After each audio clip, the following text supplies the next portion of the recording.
আসসালামু আলাইকুম প্রিয় ফুটবল ফ্যান্স। চ্যাম্পিয়ন চীন নারী ফুটবল দলের বিপক্ষে মাথা উঁচু করে লড়াই করে হারলো বাংলাদেশ নারী ফুটবল দল।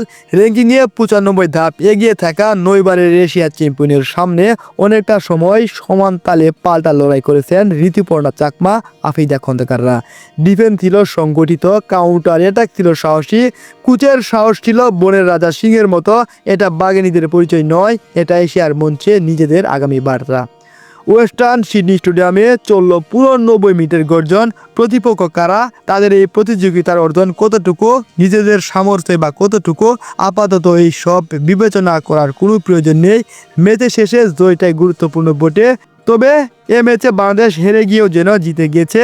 এশিয়ান কাপের 9 বারের চ্যাম্পিয়ন চায়নার বিপক্ষে যেভাবে চোখে চোখ রাঙিয়ে ম্যাচে খেলেছে বাংলাদেশের মেয়েরা, তাতে হার শব্দটা শোভা পায় না। ম্যাচে নজর কেড়েছে গোলকিপার মিলি। পিটার বাটলারের আবিষ্কার এই মিলি আজকে ওয়ার্ল্ড ক্লাস পারফরমেন্স উপহার দিয়েছেন। নিঃসন্দেহে চায়নার মতো শক্তিশালী দলকে 42তম মিনিট পর্যন্ত গোল শূন্য রাখা, দ্বিতীয়ার্ধে কোনো গোল হজম না করা সত্যি অবিশ্বাস্য। এটা গল্প করার মতো। নিশ্চিত গোল থেকে দলকে বারবার পরাজয়ের হাত থেকে রক্ষা করেছেন। গ্যালারিতে লাখো দর্শকের নার্ভ ধরে রেখেছেন কোচ পিটার বাটলার। তাকে নিয়ে যে বাজি ধরেছেন তাতে তিনি 100% সফল হতে পেরেছেন। দুটি সাফ জয়ী গোলকিপার রূপনা চাকমাকে বসিয়ে রেখে মিলিকে শুরু করানো এটা কতটা কঠিন এবং সাহসী সিদ্ধান্ত, যেটা পিটার বাটলার নিতে পেরেছেন।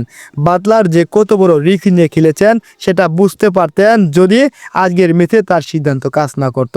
পিটার বাটলারের দারুণ মাস্টার স্ট্রোক ছিল কিপিংয়ে বেশি উচ্চতার মিলিকে খেলানো। প্রত্যেকটা সেট পিস, অস্ট্রেলিয়ার হাইট, অ্যাডভান্টেজ সবগুলোতেই বাজিমাত মিলের। এটা কেবল শুরু, আমরা একদিন বিশ্বকাপ খেলবো, এই মেয়েরাই বিশ্বকাপ খেলবে। একদিন পিটার বাটলারের প্রতি আমাদের আস্থা এবং ভালোবাসা আরও বৃদ্ধি পাবে।